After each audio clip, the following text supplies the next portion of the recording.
The NEOM City project is born from the ambition of Saudi Arabia's Vision 2030 plan, which seeks to reduce Saudi Arabia's dependence on oil, diversify its economy, and develop public service sectors. NEOM is the world's first zone to extend across 3 countries, stretching its borders into neighbouring Jordan and Egypt. But is this gigantic project likely to materialise?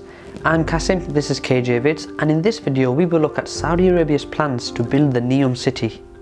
In October 2017, Saudi's Crown Prince Mohammed bin Salman announced plans to build a new city on the Red Sea coast, which has been named NEOM. NEOM's landmass will extend across the Egyptian and Jordanian borders, rendering NEOM the first private zone to span 3 countries. The project will be backed by more than $500 billion over the coming years by Saudi Arabia.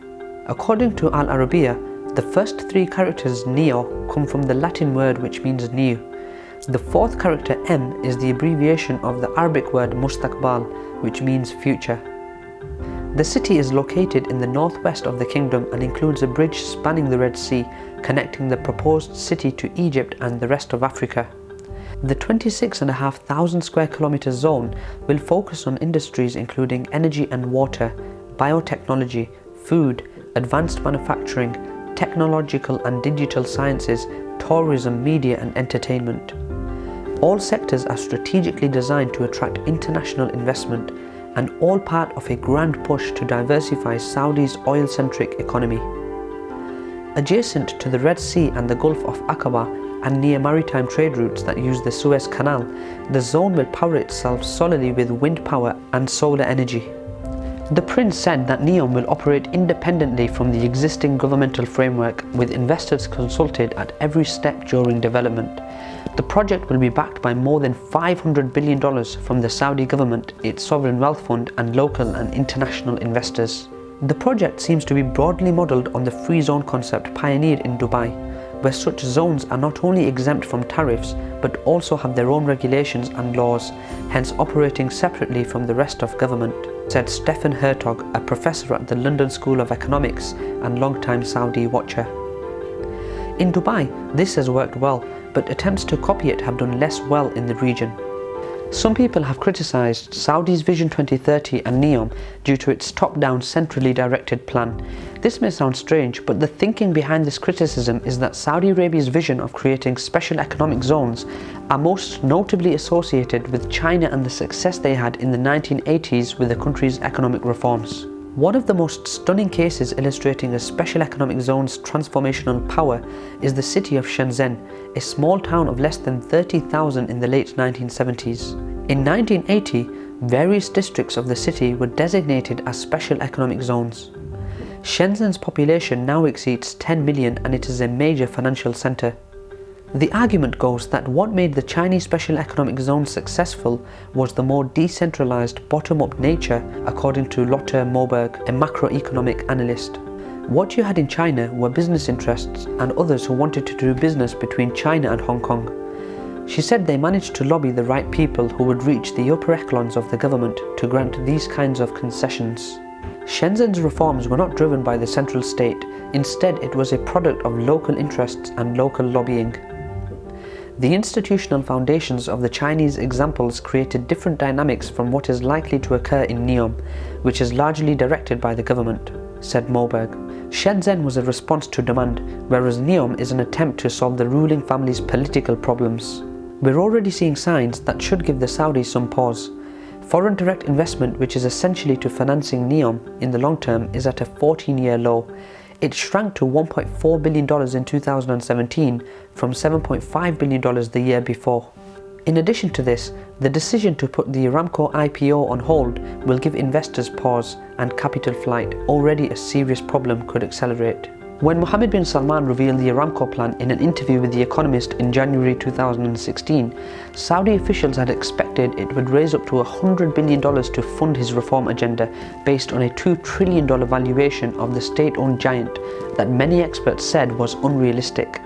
But with Saudi Arabia's acknowledgement in late August 2018 that the initial public offering is on hold represents the most significant reversal in Prince Mohammed's plans. While he will find other ways to fund his vision, it's likely to give pause to investors considering other deals that depend on government commitments.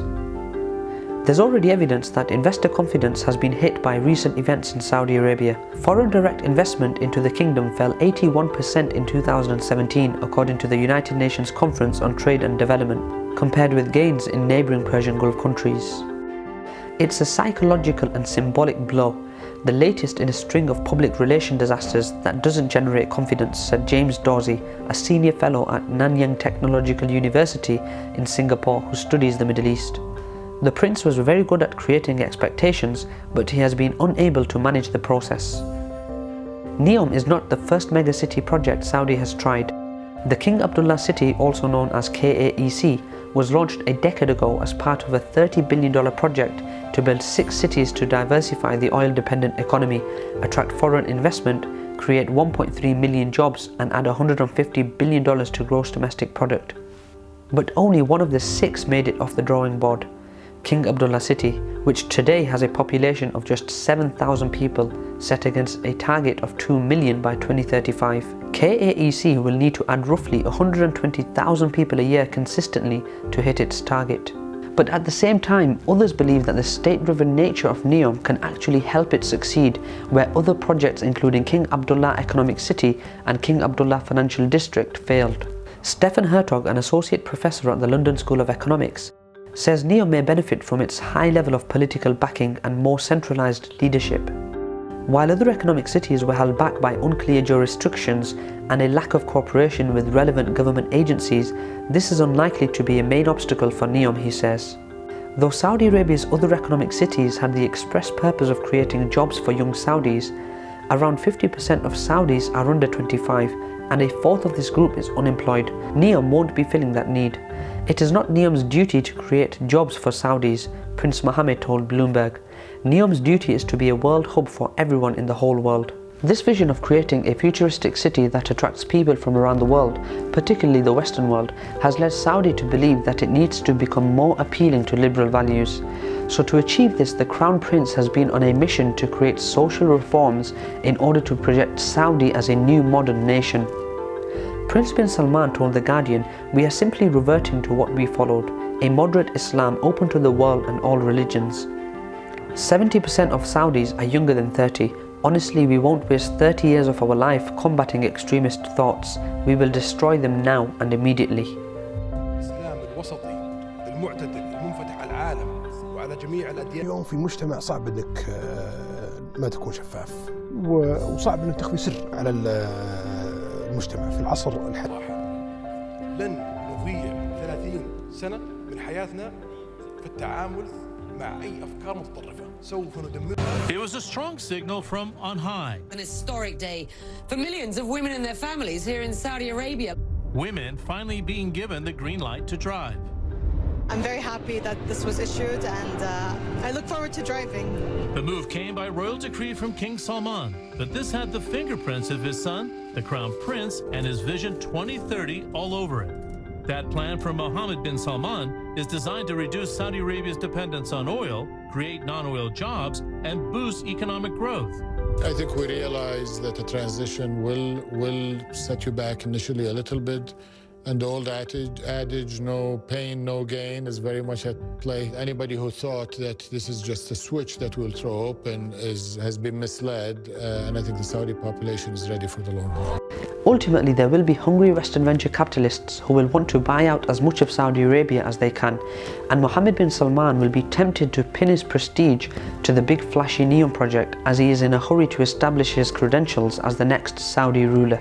Saudi is cooking for itself a classic neoliberal recipe of privatization and foreign direct investment, which we have seen in other countries.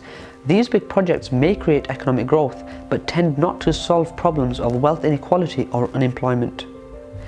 Such grandeur and huge economic projects are normally hyped up to increase speculation for the benefit of capital investors who have little interest in the wider populations.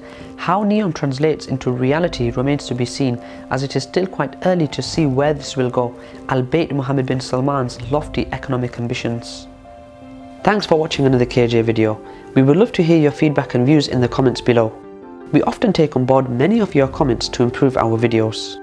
You can also support KJ Vids either by becoming a monthly Patreon or making a one-off donation on fundmypage.com.